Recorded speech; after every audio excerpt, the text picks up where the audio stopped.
Israel के tank में तेल नहीं है। सोचिए, उसने फिलिस्तीन के पानी बंद किया था, सारे मुस्लिम राष्ट्रों ने मिलकर उसका तेल बंद कर दिया है। अब सोचिए कि इजराइल घिर गया है, कोई उसकी मदद करने वाला नहीं है। एक तरफ इजराइल ने, सोचिए, सही कहावत है, जब आप बोएंगे पेड़ बबूल का तो आम कहां से पाएंगे। इजराइल अपने आप को सुपर पावर समझता था। उसको लगता था कि उसके अन्याय का कोई अंत नहीं है।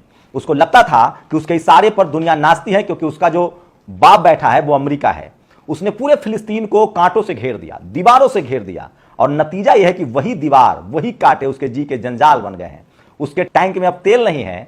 जैसे उसने फिलिस्तीन का पानी रोका था, खाड़ी देशों ने उसके तेल रोक दिया, और नतीजा यह है कि अब इजराइल की हैसियत नहीं है कि वो फिलिस्तीनी तो छोड़ो, हमास से लड़ पाए। और ये लग रहा है, सोचिए, भारत के ठीक 1 साल बाद वो आजाद हुआ था, और धीरे धीरे पूरे फिलिस्तीन पर उसने कब्जा कर लिया। और अब जाकर साफ हो गया है कि इजराइल जो है वो विस्तारवादी नीति अपना रहा है, और वो अब फंसेगा, क्योंकि उसके साथ कोई खड़ा नहीं है, और पूरी दुनिया में उसकी किरकिरी हो रही है। लेकिन आज की जो सबसे बड़ी खबर है, इजराइल के भक्तों की समर्थन की वजह से भारत के 8 नेवी के पूर्व अधिकारियों की जान खतरे में है। कैसे, पूरा वीडियो देख। भक्तों ने भारत में इजराइल के समर्थन में रैलियां निकाली, सोशल मीडिया पर लिखना शुरू किया। एक भक्त तो खाड़ी देश में डॉक्टर था, उसकी नौकरी चली गई। अब सोचिए, इनको लग रहा था झूठ मूठ का, पिछले 75 साल से इजराइल ने डंका बजा रखा था, झूठ फैला रखा था कि उसके पास रडार है, जहाज है, सारे मिसाइल हैं, 1 मिनट में दुनिया के किसी देश को निस्नाबूद कर देगा। उसके पास मोसाद है जो दुनिया में जाके कहीं कुछ कर सकता है। कुछ नहीं कर पाया, और 1000 हमासियों ने रॉकेट दाग दिए, और खुद वो घुस गया, इजराइल में घुस गया और इजरायलियों को मारा। लेकिन उसके बाद इजराइल की पोल पट्टी खुलनी शुरू हो गई। अपने आप को जो वो जेम्स बॉन्ड घोषित कर रखा था, उसको अब साबित करना था कि वो जेम्स बॉन्ड है, और मामला यही फंस गया। कई बार होता क्या है जानते हैं, आपका झूठ आपके गले पड़ जाता है, आपको भारी पड़ जाता है। दुनिया देखने लगी कि अब इजराइल क्या करेगा, जिसके पास आयरोनिक रडार है, दीवार है, बम है, हथियार है। पता चला साहब के पास अब बम ही कम पड़े हैं। सोचिए, अमेरिका को युद्धपोत भेजना पड़ा, अपने U-16 फाइटर प्लेन देना पड़ा, और सेना लगाना पड़ा। लेकिन वहीं से सारा खेल बदल गया। इजराइल ने अपनी झूठी ताकत दिखाने के लिए जहाज से फिलिस्तीनियों पर बम बरसाना शुरू कर दिया। अस्पताल उड़ा दिए, घर उड़ा दिए, बच्चे उड़ा दिए, महिलाएं उड़ा दी, बुजुर्गों को मार दिया। और उसके बाद दुनिया के नजर का सबसे बड़ा, आज के बाद हिटलर के बाद, मुसोलिनी के बाद, अगर आज का सबसे बड़ा कोई विलेन है तो वो बेंजामिन नेतन्याहू। सोचिए, परमाणु बम गिरने के बाद आज सबसे ज्यादा किसी की आलोचना हो रही है तो वो बेंजामिन नेतन्याहू की। इतनी आलोचना तो बुश की भी नहीं हुई थी। इतनी आलोचना तो इराक पर हमला करने के समय अमेरिका की नहीं हुई थी, लीबिया पर हमला करने के समय नहीं हुई थी, वियतनाम पर हमला करने के समय नहीं हुई थी। इजराइल चारों तरफ से घिर गया है। और बताऊंगा, सोचिए, भारत सरकार ने शुरुआती एक बयान दिया था कि इजराइल के साथ है, उसके बाद तुरंत विदेश मंत्रालय ने कहा कि नहीं, हम पूरी तरह से एक स्वतंत्र फिलिस्तीन के साथ हैं। प्रधानमंत्री नरेंद्र मोदी ने स्टैंड साफ साफ कहा कि हमारी विदेश नीति में कोई बदलाव नहीं है और हम स्वतंत्र फिलिस्तीन चाहते हैं। और सोचिए, पहली राहत की खेप भी पहुंचा दी। लेकिन इजराइल की यह हैसियत हो गई है कि उसके टैंक में अब तेल नहीं है। अमेरिका ने हाथ खींच लिया, क्योंकि ईरान ने 200 मिसाइलें तैनात कर दी। ईरान ने अब साफ साफ कहा है कि मैं इजराइल को नहीं, अमेरिका को मारूंगा। सारे फसाद का जड़ अमेरिका है, अमेरिका को मारूंगा। और उसने 200 मिसाइलें तैनात कर दी, और इससे यह हुआ कि अमेरिका को बैकफुट पर जाना पड़ा। ऋषि सुनक अब कुछ कर नहीं सकता है। और चीन इसी फिराक में था, जो मैं रोज कह रहा हूं। चीन को लगता था कि भारत जैसे ही इजराइल के साथ खड़ा होगा, क्योंकि भक्तों की संख्या बढ़ गई है, मैं सीधे सीधे खाड़ी देशों से दोस्ती गांठ लूंगा। और रूस जो यूक्रेन युद्ध में फंसा हुआ है, जो गोला बारूद खरीद रहा है नॉर्थ कोरिया से, किम जोंग उन से, और चाइना पर निर्भर है, उसने शुरू में ही फिलिस्तीन का साथ देना शुरू कर दिया। मतलब जिधर रूस जाएगा उधर ही चीन जाएगा, साफ था। ऐसे में अमेरिका अलग थलग पड़ गया। भारत सरकार ने स्थिति को भांप लिया और सुधार किया, और कहा कि हम फिलिस्तीन के साथ हैं। वैसे भक्तों को ये बात समझ में नहीं आएगी। मुसलमान से नाम के नफरत पर उन्होंने देश का ही बेड़ा गर्क करने की जब ठान ली है तो क्या कह सकते हैं। इसी दौरान सोचिए, एक खबर आती है कतर में, पिछले 15 माह से चल रही है खबर, कतर में 8 पूर्व नेवी के अधिकारी को फांसी की सजा दे दी गई। सोचिए किस तरह से पूरा खाड़ी देश हमारे खिलाफ कब हुआ, जब नुपुर शर्मा का पूरा मामला हुआ, जिसको बीजेपी ने फ्रिंज एलिमेंट कहा। प्रधानमंत्री जी ने उसको मैनेज किया। कहां तक भक्तों को मैनेज करते चले। मुसलमान 57 देश मुस्लिम राष्ट्र है सुधीर चौधरी के हिसाब से। और सोचिए, जॉर्डन, तुर्की, सीरिया, अब तो कतर, ये तमाम देश हैं। और कतर में, अब मैं फिर कह रहा हूं, अब भक्त कोई जवाब देंगे। सोचिए, आज भारत फिलिस्तीन के साथ खड़ा है, इसलिए पूरे विदेश नीति में दबाव है, और कतर को छोड़ना पड़ेगा हमारे जवानों को। तो इजराइल के चिंता में जो दुबले हुए रहे थे भक्त, वो उनको भेजा जाए कतर। पूरा मुस्लिम राष्ट्र एकजुट हो गया है। यहां तक कि यूरोप के भी जो मुस्लिम कम्युनिटी है वो एकजुट है, एशिया के एकजुट है, ऑस्ट्रेलिया महादेश, सारे दुनिया के जितने सब कॉन्टिनेंट है, सबके मुस्लिम एकजुट हैं। खैर, भारत के संबंध बहुत अच्छे हैं। भक्तों के ये सब हुआ करने से कुछ होता नहीं है। विदेश नीति एक मुकम्मल है, और भारत सरकार, भारत की सेना कि पूर्व अधिकारियों को सुरक्षित लाएगी, हम सबको भरोसा है। लेकिन सोचिए, बेगाने की शादी में आप दुल्हा बनिएगा ना, तो यही होगा। आज सोचिए, आज इजराइल के साथ खड़ा होने से आपको क्या मिलेगा? अमेरिका किसी का सगा है नहीं। पाकिस्तान से जब युद्ध हो रहा था आपका, तो अमेरिका पाकिस्तान के साथ खड़ा था। चाइना ने जब हमला किया तो अमेरिका चुप रहा। आपके साथ कौन खड़ा था? रूस, हमेशा से। आज सोचिए, अमेरिका किसी का सगा नहीं, वो सिर्फ हथियार अपना बेचता है। अरे वो तो फिलिस्तीन का सगा नहीं हुआ, और उसने अपनी खतरे 13 देशों में, खाड़ी के 13 देशों में उसके अड्डे हैं। सारे अड्डों पर जैसे ईरान ने मिसाइल तैनात किया, वो भाग गया, पीछे भाग गया।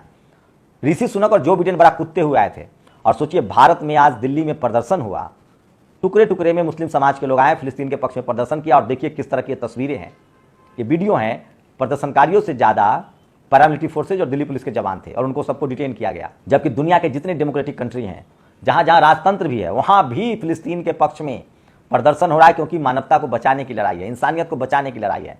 और इजराइल के बहादुरी का ये आलम है कि बम भी नहीं है उसके पास, टैंकर में तेल नहीं है उनके टैंक में। कह रहे थे कि हम गुरिल्ला जाके जमीन पर हमास को ढूंढेंगे और मारेंगे। इनकी हैसियत नहीं है कि फिलिस्तीन में घुस जाए। एक एक फिलिस्तीनी इनके सामने खड़ा है। और सोचिए, अफगानिस्तान से जो अब अमेरिका नहीं जीत पाया, चाइना नहीं, रूस नहीं जीत पाया, ये खाक जीतेंगे। बेंजामिन नेतन्याहू सबसे बड़ा वॉरियर दोषी है। उसने युद्ध के तमाम इंटरनेशनल नियमों को तोड़ा है, बच्चों को मारा है, महिलाओं को मारा है। और दुनिया के तमाम देश कह रहे हैं कि ये इजराइल बेईमान है, भ्रष्ट है, फिलिस्तीनियों पर अत्याचार कर रहा है, और अब उसको उसकी जमीन वापस लौटानी पड़ेगी, खाली करनी पड़ेगी। ये सबसे बड़ी खबर है। तो सोचिए, भारत कतर में जो भारत के नेवी के 8 पूर्व अधिकारी जिनको फांसी की सजा सुना दी गई है, आज वो सुरक्षित इसलिए आ पाएंगे कि सारा खाड़ी देश भारत के साथ है। और कतर को ये करना पड़ेगा, क्योंकि उसके रिश्ते, वो अपने मुस्लिम देशों के साथ हमारे इतने अच्छे ताल्लुकात हैं, रिश्ते हैं। थोड़ा बहुत असर पड़ा इन भक्तों की वजह से, इन फ्रिंज एलिमेंट की वजह से। ये लोग बहुत डरपोक लोग हैं। ये जुम्मन मियां पर हमला करते हैं, पंचर बनाने वाले पर हमला करते हैं। अब इनको भेजा जाए कतर, और इन्हीं लोगों को भेजा जाए इजराइल। इजराइल लगभग सरेंडर कर चुका है, क्योंकि चारों तरफ से उसको घेर लिया गया है, और उसका हिसाब भी होगा। और एक तो 3-4 चीजें हुई हैं एक साथ। ये जो इजराइल का जो जेम्स बॉन्ड वाली छवि बनी हुई थी, अब साफ हो गया कि अमेरिका का दलाल है, हथियारों का सप्लायर है। ये अमेरिका के बने हथियार बेचता था, एक बात। दूसरी बात, इसके पास कोई ऐसी टेक्नोलॉजी नहीं है जो कुछ कर दे, नहीं तो ये हमास को रोक लेता। मोसाद की भी पोल पट्टी खुल गई है, और तेल इनका बंद कर दिया गया है। इनसे कुछ नहीं होने वाला है। और बेंजामिन नेतन्याहू ने अपनी गद्दी बचाने के लिए अपने देश को युद्ध में झोंक दिया और निर्दोष लोगों को मार दिया। यूनाइटेड नेशन के प्रमुख ने कहा है कि यह सब शून्य में नहीं हो रहा है, वैक्यूम में नहीं हो रहा है, ये सब कुछ इजराइल का किया धरा है। उसके बाद दुनिया के तमाम देश कह रहे हैं कि इजराइल एक पापी देश है, हत्यारा देश है, और इजराइल इसके लिए जिम्मेदार वहां के नागरिक नहीं है, इसके लिए बेंजामिन नेतन्याहू जिम्मेदार है। और दुनिया के दूसरे देशों के साथ साथ इजराइल के खिलाफ, इजराइल में नेतन्याहू के खिलाफ प्रदर्शन शुरू हो चुका है। खुद इजरायलियों को लगता है कि नेतन्याहू ने उनकी जिंदगी मुश्किल में डाल दी है। लगभग 70 लाख इजराइल की आबादी, आप सोचिए किस तरह से 30 लाख करीब फिलिस्तीनी है। अब ये युद्ध में इन्होंने धकेल दिया, अब क्या होगा? दुनिया भर से जो यहूदी हैं वो इजराइल में आते थे, उन्होंने आना बंद कर दिया। अमेरिका अपने नागरिकों को निकाल रहा है। और फिर मैं बता दूं, जो भक्त चिल्ला रहे हैं, सोचिए, इजराइल का जो राजदूत है भारत में, वो कह रहा था शुरुआत जब युद्ध की हुई तो क्या कहा, हमें कोई मदद नहीं चाहिए, हम किसी के सामने मदद नहीं मांगते, हम खुद सक्षम है लड़ने में। और अब गिड़गिड़ा रहा है कि भारत हमास को आतंकी राष्ट्र घोषित करे। भारत ने हमास को आतंकी राष्ट्र नहीं कहा है, और यूनाइटेड नेशन भी नहीं कहा है। और ये जरूरी नहीं कि अमेरिका जिसको आतंकी कहे वो आतंकी हो। अमेरिका तो आरएसएस को भी आतंकी कहता है, ट्रूडो कनाडा आतंकी लिस्ट में डाल देता है। तो आप हो गए। इसलिए मैं कह रहा हूं, भक्तों, इलाज करवाओ दिमाग का, गोबर खाना बंद करो, और भारत सरकार के साथ, देश के साथ, उसकी विदेश नीति के साथ रहो, यह संविधान कहता है। और देर सवेर मुस्लिम राष्ट्र कतर पर दबाव बनाएंगे, भारत के नौसैनिक छोड़े जाएंगे। लेकिन सवाल है कि अपने देश का हित देखो।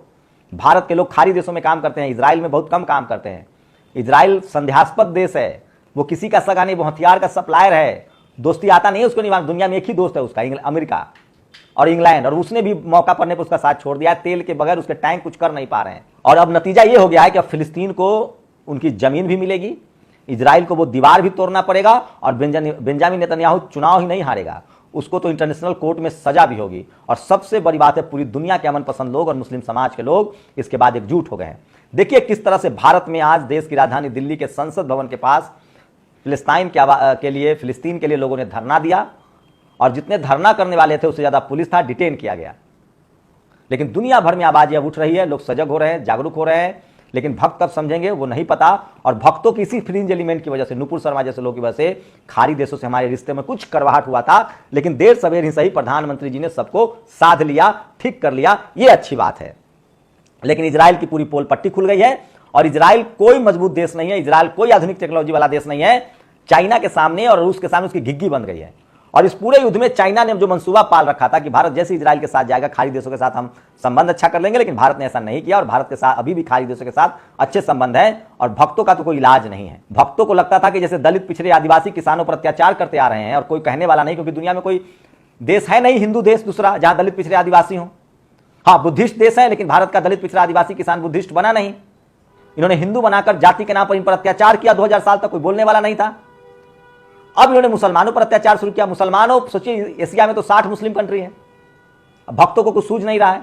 भारत के सारे हित खाड़ी देश के साथ सुरक्षित हैं, क्योंकि हमारा दुश्मन नंबर 1 पाकिस्तान, उसके सोचिए पाकिस्तान में भारत के दुनिया के सबसे ज्यादा मुसलमान रहते हैं, उसके बाद भारत का नंबर है। उसके बाद भी खाड़ी देशों ने कभी मुसलमानों का, पाकिस्तान का साथ नहीं दिया, भारत का साथ दिया। चीन के सारे पड़ोसी देश भारत के साथ खड़े थे, लेकिन भक्तों की गलती की वजह से आज खाड़ी देश से मनमुटाव है और चाइना हमारा दुश्मन नंबर 1 है।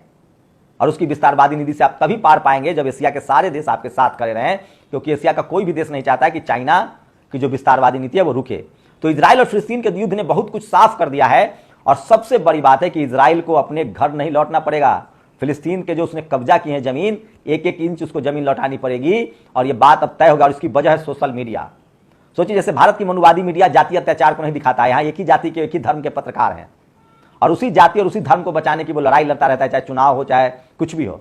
उसी तरह से अमेरिका की जो मीडिया थी, चाहे इंग्लैंड की एक बीबीसी और अमेरिका की CNN, वो भी एक्सपोज हो गया और मुस्लिम राष्ट्रों ने अपने चैनल खोल लिया। अल जजीरा जैसे चैनल है उनके पास और सारे मुस्लिम राष्ट्र वहां जाके रिपोर्टिंग कर रहे हैं। भारत की तरह इजराइल में नहीं, वो फिलिस्तीन में जाके रिपोर्टिंग कर रहे हैं और पूरी दुनिया के लोग एकजुट हो गए। और social media, Twitter, Facebook, YouTube की वजह से पूरी दुनिया को पता चल गया कि इजराइल एक, बेंजामिन नेतन्याहू एक वॉर क्रिमिनल है। इजराइल फिलिस्तीन पर गलत तरीके से हमला कर रहा है और भारत इकलौता देश है